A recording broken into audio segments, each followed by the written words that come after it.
Hi everyone, we've got 3 clips that I'm going to have a little look at with you today, and it's all from one viewer. He sent me them in, probably pointing the finger at the other road users without looking at himself too much. Perhaps he's a new subscriber, because that's not really how I work, is it? Let's crack on.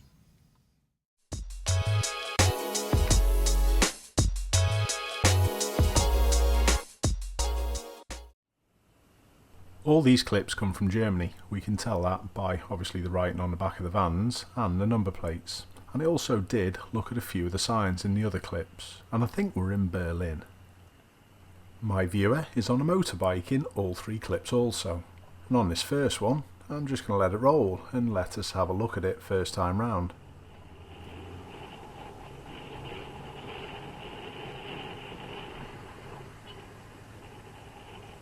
The van should have definitely taken more care with the lane change, but let's see what our viewer should have done.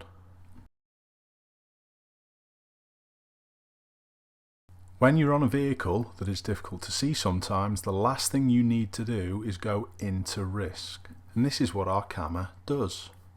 Even from this distance back, you can actually make out the lights are on red. The buses to the right are also a big problem, with the likelihood pedestrians could be walking out between. So why go off and catch the vehicles on the left?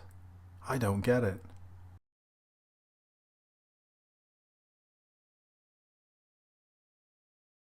Because my viewer went into the narrowing, he left himself less options. He was always likely to get squeezed from one side or the other.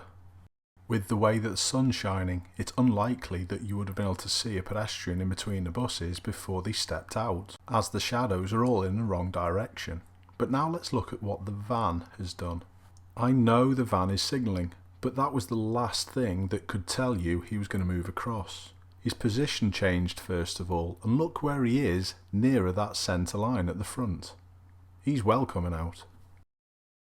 It was a good save by my camera, but why put yourself in that position in the first place? In this next clip, my viewer puts himself into danger once again. This time it's with the black Audi that's lane changing.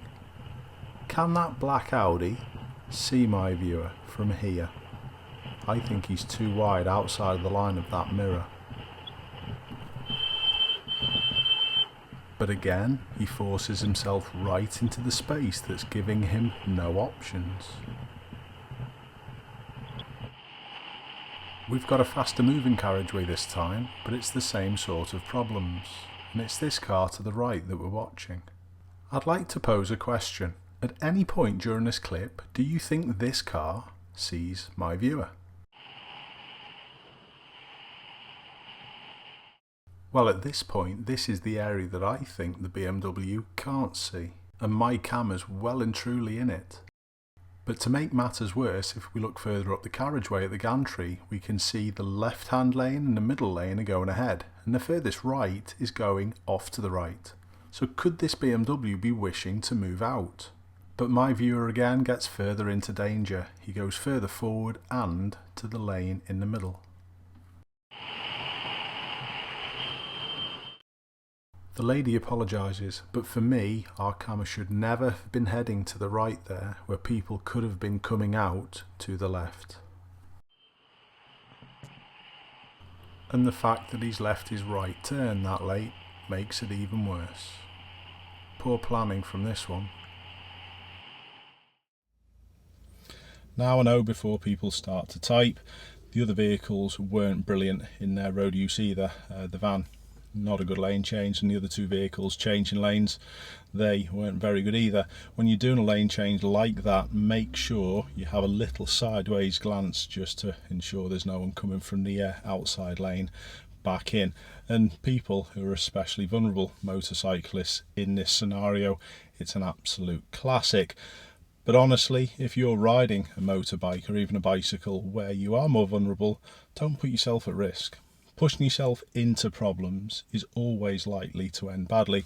You're the one who's going to get hurt more than us motorists sitting in these metal boxes. So just have a little think about it. I've already done a video on blind spots and the effect of being in them.